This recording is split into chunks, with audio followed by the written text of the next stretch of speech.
Sir আপনি একটু উদাহরণ দেন, যে মেডিসিনের উদাহরণ দেন, যে মানুষের জন্য একটা পিল, এটা মেডিসিন, যে যখনই আমার অসুস্থতা হলো, তো god is like god we do is, আমরা কি আল্লাহকে তাহলে মেডিসিনের মধ্যে ইউজ করছি? তো এটা তো স্যার, এটা কি তাহলে স্যার শিরকের পর্যায়ে চলে যাবে? আমরা এই থেকে স্যার আমরা আসলে কিভাবে নিজেদেরকে সেভ করতে পারি, বাঁচাতে পারি? এইটা স্যার যদি আপনি আমাদের সাথে এক্সপ্লেন করতেন।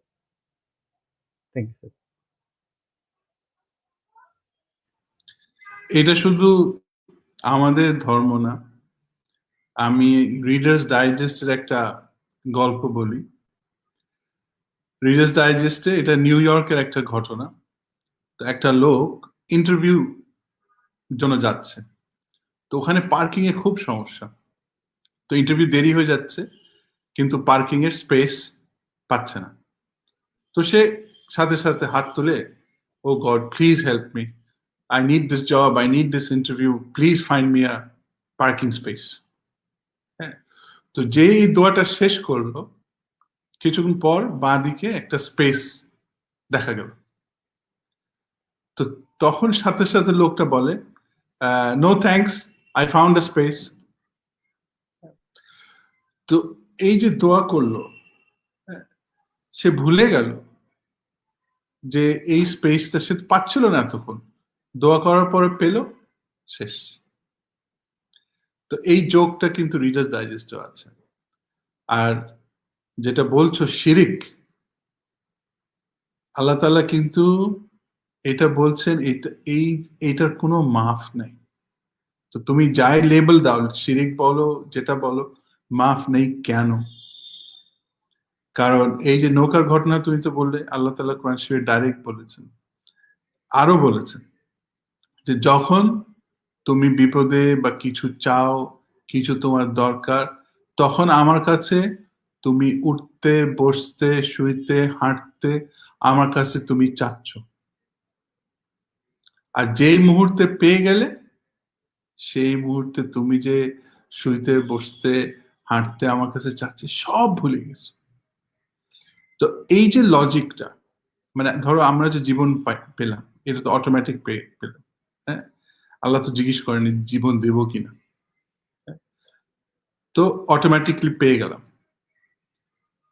কিন্তু এটা যদি আল্লাহ কিছু না বলি, সেটাও একটা জিনিস, যে আমি তো জানি না আমি জীবন কিভাবে পেলাম। কিন্তু যখন আমি ইচ্ছাকৃতভাবে আল্লাহর কাছে চাচ্ছি এবং আল্লাহ তাআলা রেসপন্ড করছেন ডাইরেক্টলি, আমি তখন যদি আল্লাহ তাআলাকে থ্যাংক ইউ না দিই, তার মানে এটা হচ্ছে টোটাল অবিশ্বাস।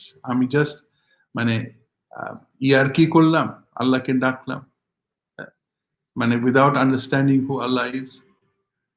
তো আল্লাহ বলছেন যে এই ইকুয়েশনটা তুমি যদি না মিলাও, তাহলে কিন্তু তোমার খুব তোমার খবর আছে। তো এইটা কিন্তু বুঝতে হবে, যে নূর নবী যে বলল যে আমরা কি আল্লাহ তাআলাকে ওষুধের মতো ব্যবহার করছি? কেউ তো ওষুধকে শুকরিয়া বলে না। আর ওষুধটা কাজ যদি না করে, আমরা ওষুধ পাল্টাই দিই।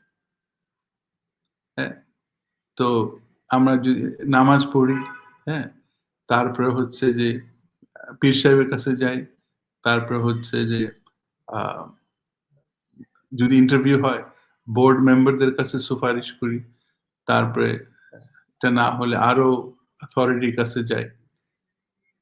তো প্রত্যেকটা কিন্তু হচ্ছে আমি কিভাবে ইউজ করতেছি, আমি প্রত্যেকটা সার্ভিস প্রোভাইডার হিসাবে চিন্তা করতেছি।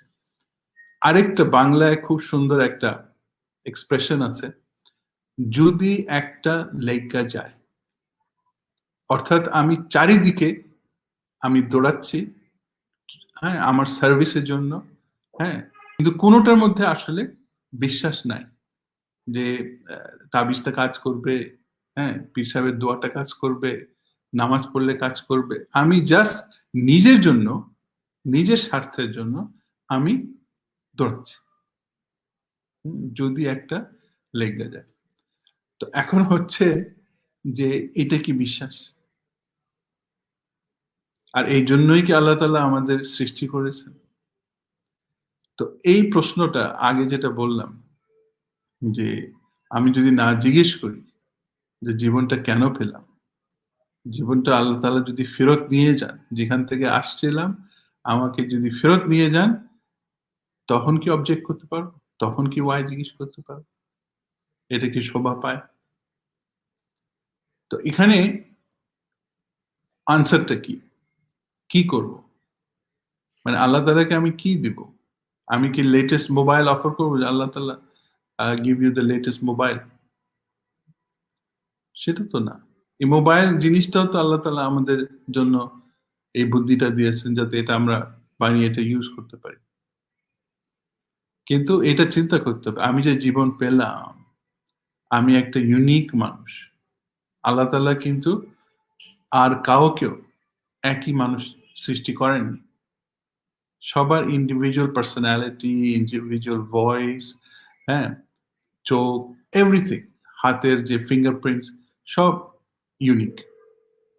তো এটা কিন্তু চিন্তা করতে হবে যে আল্লাহ তাআলা যদি সবাইকে একই বানাতেন, এটা কি সহজ হতো? হ্যাঁ? ধরেন আমার আ আমি যদি ঠিক আছে নূর নবীর উদাহরণ দিই। নূর নবী যদি ঘুম থেকে উঠে দেখে যে বাসায় আরো ২ টা নূর নবী। বাসে উঠলো, আরো ৩০ টা নূর নবী। অফিসে গেল ২৫ টা নূর নবী। তো ওর কেমন লাগবে? কারো সাথে কি কোনো আলাপের বিষয় থাকবে? হ্যাঁ? লাইফটা তো টোটালি বোরিং হবে। কিন্তু আল্লাহ তাআলা তো সেটা করেননি। নূর নবীকে ইউনিক বানিয়েছেন। হ্যাঁ? প্রত্যেকে এখানে যে ৪ জন আছে প্রত্যেকে টোটালি ডিফারেন্ট। হ্যাঁ? প্রত্যেকের ইন্ডিভিজুয়াল চিন্তা, প্রত্যেকের ইন্ডিভিজুয়াল পার্সোনালিটি। হ্যাঁ?